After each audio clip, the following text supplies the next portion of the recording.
Howdy mates, good afternoon. How are we all doing? Here's a part 3 video over at the Bach Tower Gardens. However, though, I'm off the main grounds right now. I'm actually on one of the preserves that is next to the park. Anyway, we are actually seeing a little bit of a different type of ecosystem that you normally would not see in, say, further south or closer to the coastal areas. Rather, this type of ecosystem is very representative of central Florida, rather, and going a bit further up north, rather. So, what we're looking at as a whole, in and of itself, we're looking at a sandhill longleaf pine habitat. So, okay, when I say sandhill, what exactly does that mean?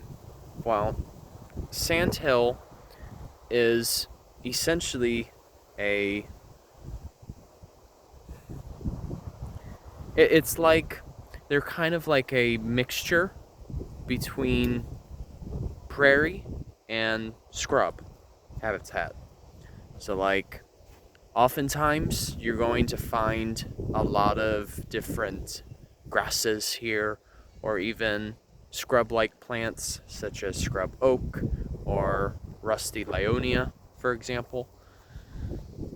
So it's one of those deals with what makes sandhill unique compared to, say, other forms of scrub habitat is the fact that sandhills provide a little bit of an elevation, rather. And that is essentially what makes up Lake Wales Ridge. Now, for those of you who have never heard of Lake Wales Ridge, it is a natural site in central Florida that stretches at least 100 miles north and south. And in particular, Lake Wales Ridge itself is one of the only parts of Florida that never went underwater, at least prehistorically speaking. So what that essentially means, when majority of Florida was underwater, Lake Wales Ridge was one of the only sections that still remained above ground. It was like an island. And so, because of that, you're going to actually find a lot of endemic plants that you would normally not see in any other community. And so, you could say that Lake Wales Ridge is considered an ancient site in Florida. And the soil is usually considered to be very xeric, which is just a term for saying that the soil is very dry. And so, with that being said, much of this ecosystem's growth is reliant on, if you guessed it, fire. So that is essentially how an ecosystem like this one is kept in check, and it allows new plants to thrive easily. So you could say, based on how dry it is, it's very prone to it. So, even if you were to have a cigarette on you and you happen to flick it off while it was still lit, you could potentially start a fire. That's how dry it is right now. It's almost like an equivalent of Florida's desert, you could say.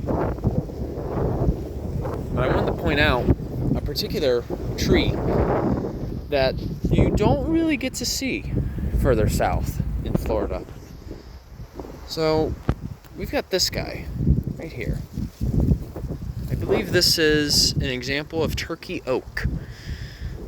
So, once again, this is of course reliant on fire for new growth to occur, but you don't want fires to happen too often, because we do have an endemic bird called the scrub jay that relies on these types of trees for their food source, acorns.